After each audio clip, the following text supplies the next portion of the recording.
बच्चों, आज हम 10वीं कक्षा की हिंदी की पुस्तक क्षितिज के काव्य खंड में से सूरदास के पद पढ़ेंगे। सूरदास के ये पद भ्रमर गीत में से लिए गए हैं। जब श्री कृष्ण गोपियों को छोड़कर मथुरा चले जाते हैं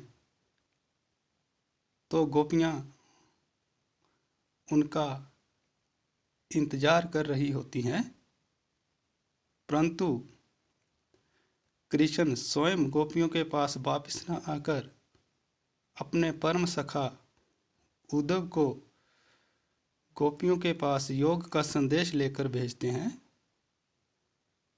उसी बीच वहाँ पर एक भंवरा आ जाता है और गोपियाँ उस भंवरे के माध्यम से उद्धव के ऊपर तरह तरह के व्यंग्य बाण कसती हैं। तो उसी व्यंग्य को यहाँ पर सूरदास जी के पहले पद में वर्णित किया गया है। तो आइए हम सूरदास जी का पहला पद पढ़ते हैं। उद्धव तुम हो अति बड़भागी, उद्धव तुम बहुत ही भाग्यशाली हो। अपरस रहत स्नेह तगाते, नाहिन मन अनुरागी।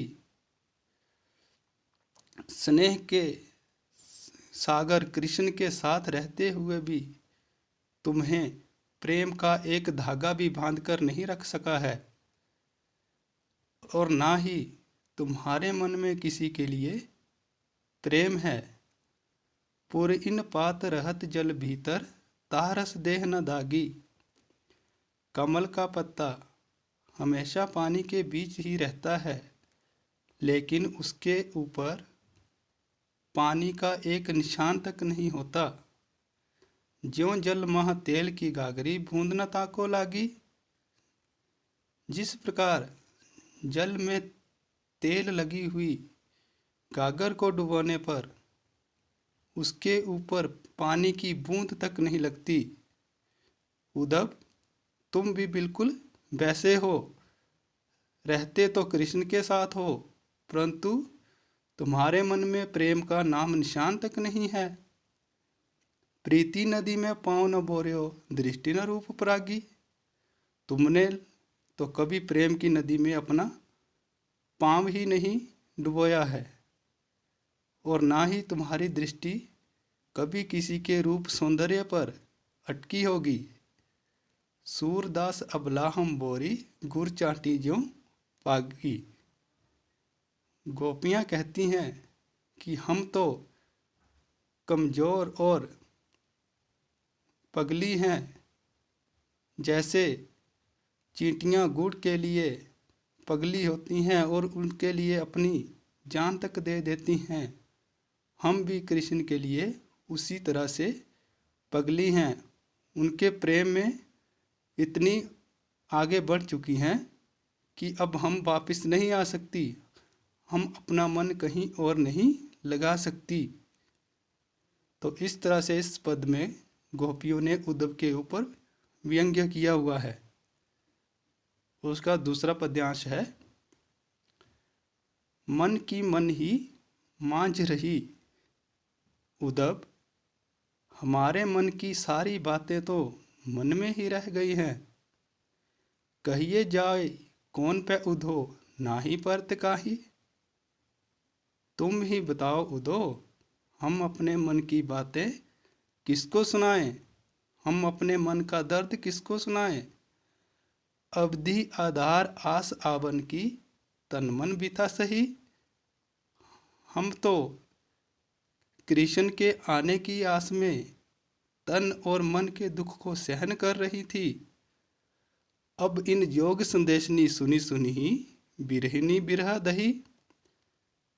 अब इन योग के संदेशों को सुन सुनकर हम बिरहा की अग्नि में और अधिक जलने लगी हैं।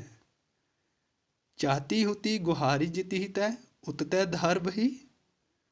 हम जिस ओर से सहायता के लिए पुकारना चाहती थी। उस ओर से तो कृष्ण ने योग का संदेश हमारे लिए भेज दिया है। सूरदास अब धीर धरी क्यों, मर्यादा ना लही। गोपियाँ कहती हैं कि अब हम धैर्य कैसे धारण करें, अपने मन को कैसे समझाएं। श्री कृष्ण ने तो कोई मर्यादा ही नहीं रखी, अर्थात उनको हमारे पास वापिस आना चाहिए था, परंतु उन्होंने तो उद्धव जी आपको योग संदेश लेकर भेज दिया है, इसलिए उन्हों को तो मर्यादा का पालन करना चाहिए था। तो ये था बच्चों दूसरा पद्यांश। उसका हमारा तीसरा पद्यांश है। इसमें गोपियों ने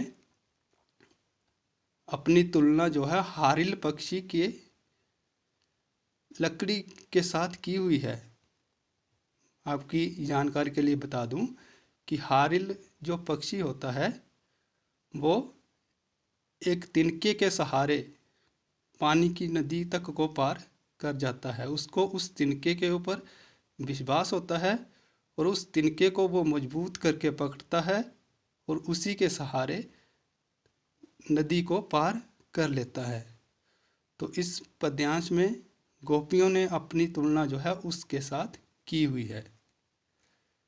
हमारे हरी हारिल की लकड़ी, हमारे लिए कृष्ण तो हारिल पक्षी की लकड़ी के समान हैं।